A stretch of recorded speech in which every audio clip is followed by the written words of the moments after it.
Forza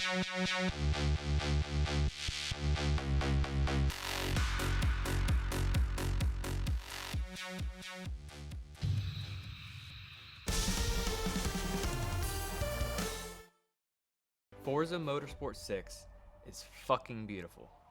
Seriously, can we take a moment to appreciate how gorgeous this game is? The cars, the tracks, and the scenery are all brilliantly rendered at 1080p and 60 frames per second. Not only are the visuals in Forza 6 great, but the audio is equally as pleasing. The roar of the engines, the screeching of the tires, and the crushing of metal all sounds great, especially through a nice set of headphones. The soundtrack is a nice collection of ambient electronic music during the menus, and then while you're in the race, it blasts huge cinematic drums that really get the heart beating.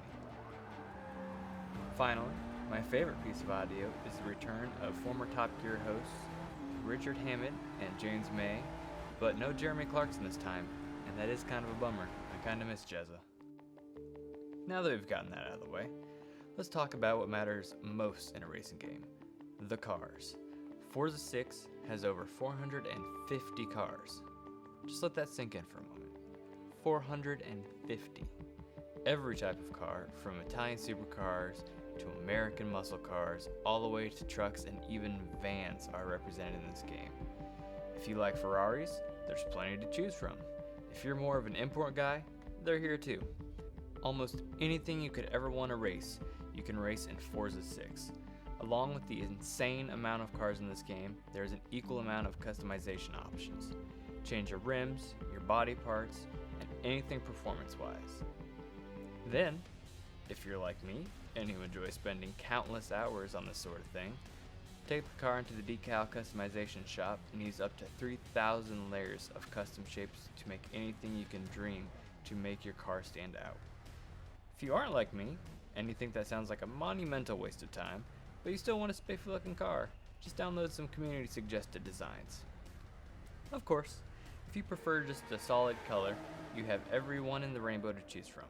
Although, let's be honest, if that Ferrari is anything other than red, you're kind of doing it wrong. And what good is having over 450 cars if there aren't any tracks to drive them on? Admittedly, this is one of the biggest issues I have with Forza 6. Almost every track in this game was in Forza 5. This is both a gift and a curse, however. While I love driving through Prague and flying through the Bernese Alps, this also means that the Yaz Marina is back. And I hate the Yaz Marina with all my heart. I think Forza 6 would have benefited from a few more new tracks, especially with how beautiful the Rio track is. Another nice addition is the option to race at night and in the rain. These options just add another level of intensity to the racing, especially the rain. You slide around corners more, it's harder to see, and there is the formation of deep puddles that can cause you to hydroplane. And you will hydroplane. Forza 6 brings back the Drivatar feature that was introduced in 5. If you've played Forza 5, then you know just how frustrating this can be. The idea is that the game keeps track of other people's driving habits on your friends list, and then translates them to the AI in your races.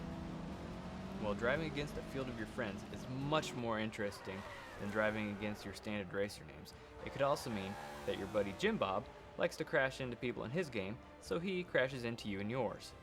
However, there is now an option to lower Drivatar aggression, which can cancel this out if Jim Bob is being just a bit too much of a dick. And finally, the level spins are making their return.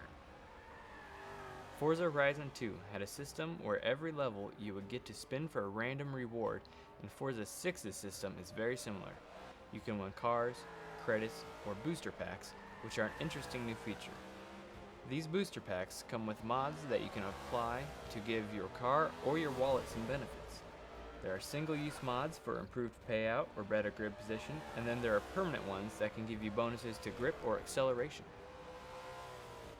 If you are a fan of the series, or are even remotely interested in racing games, then I would highly recommend that you pick up a copy of Forza Motorsports 6. If you still own Forza 5, you might not need to pick this one up. The lack of new tracks really does hold this game back a little bit, but in any other situation, I can't see why you wouldn't go out and get this game if racing is what you're into.